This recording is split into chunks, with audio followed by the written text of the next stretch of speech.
오늘 부활주일 감사 예배로 또 하나님 앞에 드리게 됩니다.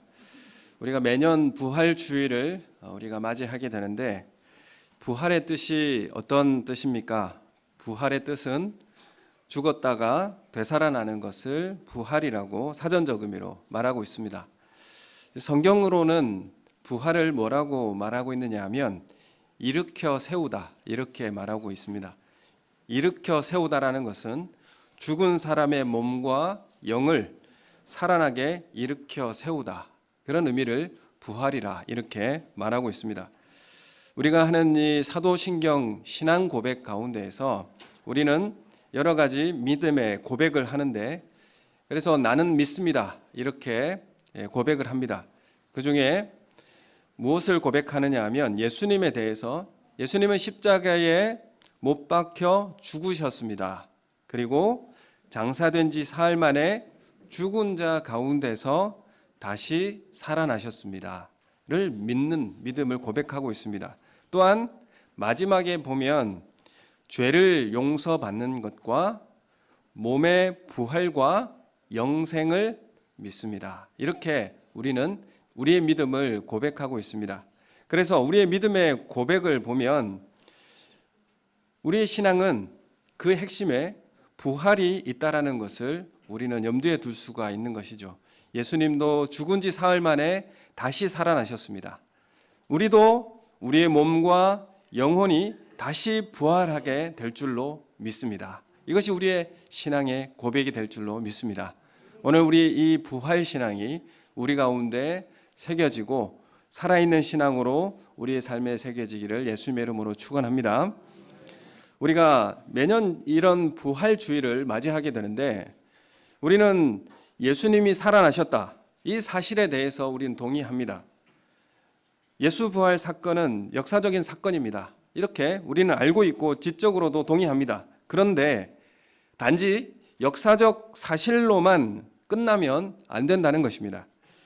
우리는 이 예수님께서 살아나셨다는 지금 이 예수님이 살아계신다는 믿음으로 살아야 합니다. 예수님 부활하셨으면 지금도 우리 가운데 살아계시고 역사하신다는 신앙, 이것이 부활신앙이라고 하는 것입니다. 그래서 부활신앙이라고 하는 것은 우리가 단지 과거에 예수님께서 다시 살아나셨다, 이 사실 그냥 믿는 것뿐만 아니라 오늘 지금 여기에도 예수님은 살아계셔서 우리와 함께 하신다는 신앙, 이것이 바로 부활신앙인 것입니다. 예수님의 부활을 믿으십니까? 그렇다면 부활하셔서 지금도 살아계셔서 역사하고 계시고 우리 가운데 함께 하시는 주님을 믿는 믿음이 따라와야 될 줄로 믿습니다. 예수님을 날마다 그래서 만나는 체험이 우리의 삶 속에 있어야 하는 것입니다. 이것이 바로 부활 신앙인 것입니다. 요한복음 20장에도 보면 부활하신 예수님을 만나고 완전히 변화된 사람들이 등장하게 됩니다. 막달라 마리아가 나오고 그리고 10명의 제자들도 등장하고 있습니다. 한결같이 부활하신 예수님을 극적으로 만나고 완전히 다른 사람으로 변화되어지는 그런 모습을 우리는 보게 됩니다. 우리가 날마다 우리도 살아계신 주님을 만나고 교제하면 우리도 이들처럼 극적으로 변하고 또 완전히 다른 사람으로 변하게 될 줄로 믿습니다. 우리가 매일 부활의 신앙으로 살아계신 주님을 만나고 교제하는 그런 은혜가 있기를 예수님의 이름으로 축원합니다. 우리가 어떻게 하면 그러면 부활의 신앙을 가질 수 있을까요? 어떻게 하면 살아계신 주님을 매일 만나고 교제하며 살아가는 삶을 살 수 있을까요? 그것은 말씀이 나에게 하시는 예수님의 말씀으로 해석될 때입니다. 우리가 말씀을 볼 때에 아니면 말씀을 읽을 때, 말씀이 선포되는 말씀을 들을 때에 그 말씀이 예수님께서 나에게 하시는 말씀으로 들려지고 해석될 때에 그때 우리는 살아계신 주님의 음성으로 들려지게 되고 그리고 그 부활신앙으로 살아가게 된다는 것입니다. 여러분은 말씀을 읽으실 때에 주님의 음성으로 지금 우리 가운데 역사하시는 주님의 음성으로 들리십니까? 매일 주님을 묵상하시며 주님이 우리 삶에 동행하시고 또 인도하신다는 사실을 믿음으로 고백하십니까? 요한과 베드로는 빈 무덤과 그 수의가 놓여 있는 그 부활의 흔적을 목격했습니다. 그리고 베드로는 부활의 예수님을 만나 뵈었다라고 말하고 있습니다. 그러나 베드로의 입에서 나오는 말은 그렇게 힘있거나 활기차 보이지는 않습니다. 오늘 말씀 3절에 보면 시몬 베드로가 나는 물고기 잡으러 가노라 이렇게 말하고 있습니다.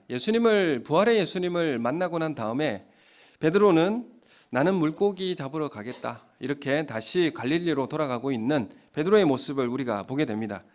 예수님이 부활하셨는데 제자들이 달리 할 일이 없는 모습인 것이죠.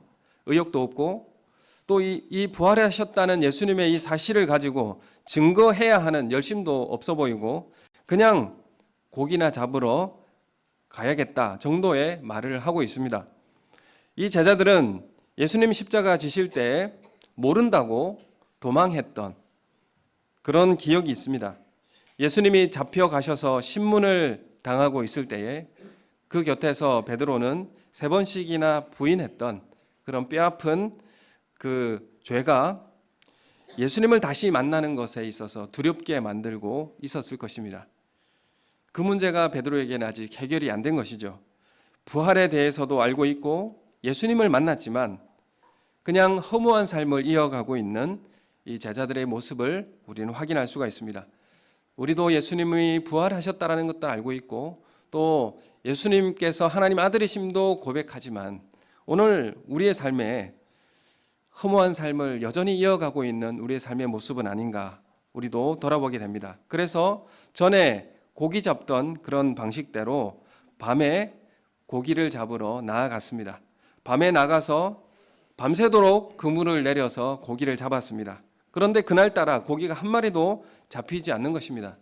밤새도록 땀을 흘리며 열심히 그물을 던졌다 당겼다 해보았지만은 모두 허탕이었습니다. 날이 셀 무렵에 예수님은 바닷가에 서 계셨습니다. 그때 먼저 예수님께서 자신을 알리면서 말씀하십니다. 얘들아 너희에게 고기가 있느냐. 얘들이라고 부르는 것은 친근하게 지금 제자들을 부르고 계십니다. 그러자 제자들이 없습니다 이렇게 대답을 하죠. 그러자 예수님께서 이렇게 다시 소리 지르십니다. 그물을 배 오른편에 던지라 그리하면 잡으리라 이렇게 말씀하십니다. 그래서 이 말씀을 듣고 순종하였더니 물고기가 많이 잡혀서 그물을 들 수 없을 정도로 많이 잡히게 된 것입니다. 이때 요한이 작은 목소리로 외칩니다. 뭐라고 외치냐면 주님이시다 이렇게 고백하는 것이죠. 주님이시구나 라는 것을 고백했을 때에 베드로가 이 말을 듣고 예수님인 것을 깨닫고 즉시 바다로 뛰어내려서 예수님께로 달려가고 있는 이 베드로의 모습을 우리는 확인하게 됩니다. 지금 예수님께서 디베랴 바닷가에 와 계시다는 사실을 어떻게 이들이 알았습니까? 이들은 그물을 배 오른편에 던지라 그리하면 잡으리라 이 말씀에 대해서 듣고 순종했을 때에 그들을 처음 부르셨던 그 주님을 만나게 되었고 주님이 여기 와 계시다는 사실을 알게 되었습니다. 우리가 살아계신 주님을 우리 곁에 와 계시다는 사실을 알 때가 언제입니까? 그 말씀이 나에게 들려지고 그 말씀이 살아계신 예수 그리스도의 말씀으로 나에게 들려질 때 그때 주님이 나와 함께 계신다는 사실을 우리는 확인하게 되고 부활의 신앙으로 살아가게 되는 것입니다. 사실 예수님은 제자들에게 이렇게 말씀하셨습니다. 너희보다 먼저 내가 갈릴리로 가겠다. 사실 이들이 물고기를 잡으러 나갔던 그 밤에도 예수님은 그 갈릴리 바다에 함께 계셨을 것입니다. 오늘 우리가 예수님이 언제 와 계셨는지 주님은 밤새도록 우리가 빈 그물을 던지고 있는 그 갈릴리 바닷가에 이미 와 계셔서 우리와 함께 계시고 있습니다. 우리가 왜 예수님을 만나 뵙지 못합니까? 우리가 주님의 음성을 듣지 못하기 때문이지 않습니까? 우리가 예수님의 음성을 들을 때에 요한이 예수님이시다라는 것을 깨달았듯이 또한 그것을 통하여서 베드로도 예수님이신 것을 확인했듯이 우리도 우리의 말씀 가운데 예수님을 만나게 되고 오늘도 우리의 삶의 현장에서 말씀을 통해서 예수님을 만나게 되는 것입니다. 오늘 우리의 삶의 현장에서 부활하신 주님의 음성을 항상 매일 들으시는 우리 성도님들 되시기를 소원합니다. 예수님은 전에 너희보다 먼저 갈릴리로 가시겠다라고 하셨고, 주님은 아마 오래전부터 와 계시면서 수고롭게 일하는 것을 지켜보고 계셨을 것입니다.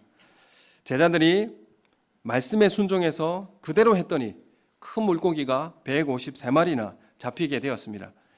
제자들이 볼 때에 밤새도록 빈 그물을 가지고 고생한 것은 나중에 부활의 주님을 만나고 나서 생각하니 그 밤새도록 헛수고했던 그 빈 그물이, 그 일이, 고생이 헛수고가 아니었습니다.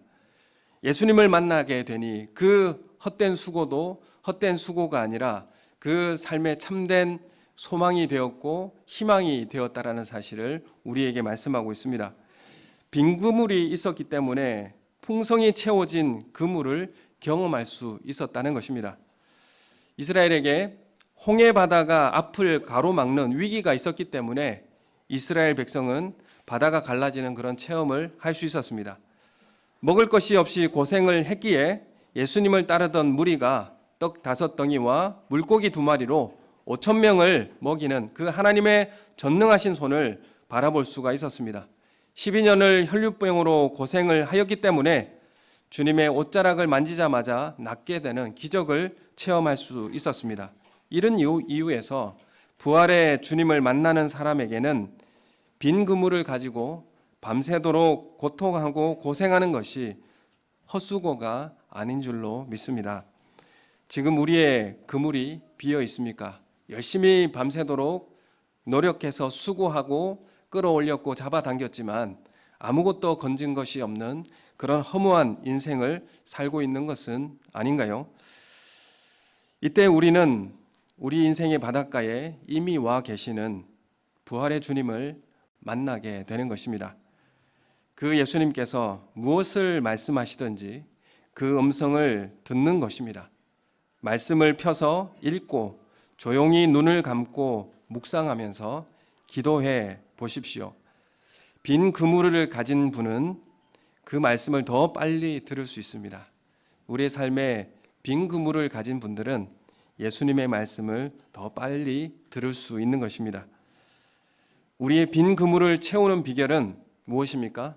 오늘 오른편에 그물을 내리라고 명령하시는 주님의 말씀을 듣는 것입니다. 예수님께서 이렇게 말씀하실 수도 있습니다. 그 배에서 손을 털고 배에서 내려오라, 이렇게 말씀하실 수도 있고, 아니면 왼편에 그물을 던지라 하시든지 우리는 그 음성을 들어야 하는 것입니다. 우리가 그 배에서 열심히 일하고 있는 상황에서 예수님의 음성을 듣는 우리의 삶이 되기를 원합니다. 우리는 주님의 말씀을 들을 때 순종해야 합니다. 이것이 빈 그물을 채우는 비결이 되는 것입니다.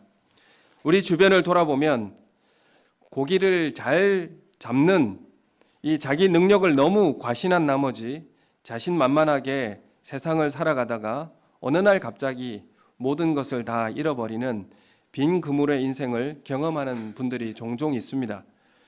빈 그물 인생이 되었다고 해도 살아계신 예수님을 만나게 된다면 돈이나 명예로도 살 수 없었던 가득 찬 새로운 인생을 살게 될 줄로 믿습니다.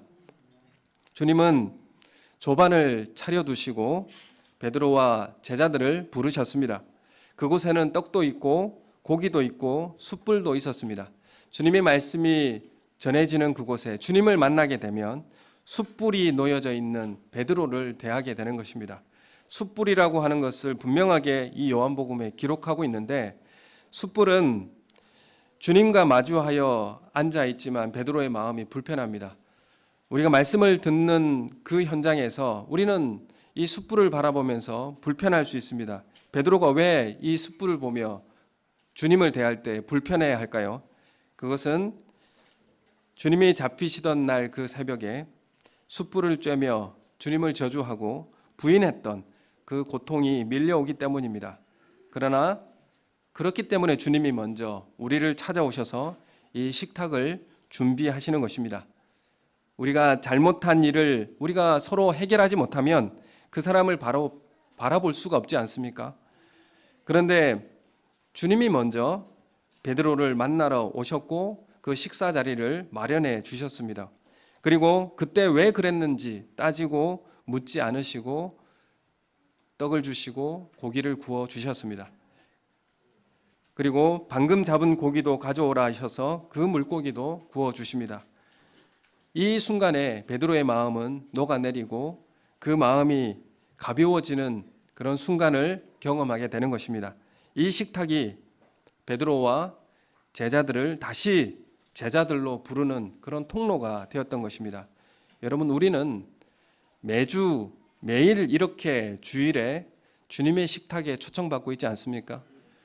그 부활의 아침을 기대하며 매주 아침마다 이렇게 말씀으로 초청받고 있지 않습니까?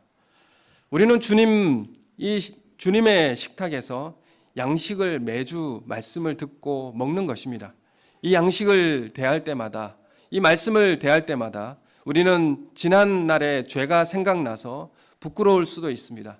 주님을 대할 낯이 없을 때도 있습니다. 그러나 이 식탁을 대할 때 우리의 마음에 찔리는 죄의 고통도 해결되고 새롭게 주님을 바라보게 되는 그런 통로가 될 줄로 믿습니다. 주님은 이 식탁을 통하여서 매일 주님 앞에 나오는 말씀의 자리, 이 말씀의 식탁 아래서 우리를 새롭게 하고 새롭게 제자로 출발할 수 있는 기회를 우리에게 허락하시는 것입니다. 주님이 차려주신 조반을 먹을 때 그들의 죄도 깨닫게 되고 예수님을 대면하게 된 것입니다. 말씀 앞에 주님을 만났을 때에 우리는 새로운 인생이 우리 가운데 시작될 줄로 믿습니다. 오늘 우리가 말씀 앞에 주님을 만나시기를 원합니다. 그리고 살아계신 주님을, 부활의 주님을 만나시는 우리 성도님들이 되시기를 예수님의 이름으로 소원합니다. 부활의 아침에 주님의 말씀에 순종하여 그물을 당겼을 때에 153마리의 많은 물고기를 잡게 하시고 그 그물이 찢어지지 않는 것을 보여주셨습니다. 처음 제자들이 예수님의 부름을 받았을 때에 그 그물을 당겼을 때 그물이 찢어져 버렸습니다. 그러나 이제 주님의 음성을 듣고 말씀에 순종하여 그물을 당겼을 때에 찢어지지 않는 그 그물을 올릴 수가 있었습니다. 말씀을 통해서 살아계신 주님과 대면하고 살아계신 주님, 그 주님과의 교제가 견고한 신앙을 가지고 있을 때에 우리의 삶에 무의미한 고기잡이, 아무것도 잡지 못한 빈 그물이 가득 채워지는 은혜를 누리게 될 줄로 믿습니다. 오혜령 씨라는 분이 있는데 전에도 한번 말씀을 드린 적이 있습니다. 이분이 희곡 작가이고 배우이고 방송인입니다. 수필 작가로 예전에 활동하시던 그런 분이었는데 이분이 미션 스쿨을 다녀셨기 때문에 기독교에 대해서 너무나 잘 알고 있는 그런 분이었습니다. 신앙생활은 이렇게 생각했습니다. 신앙생활은 그냥 인생의 실패자들이나 매달리는 것이라고 판단하여서 그물을 던지면 얼마든지 많은 고기를 잡을 수 있다라고 그렇게 과신하면서 살아왔었습니다.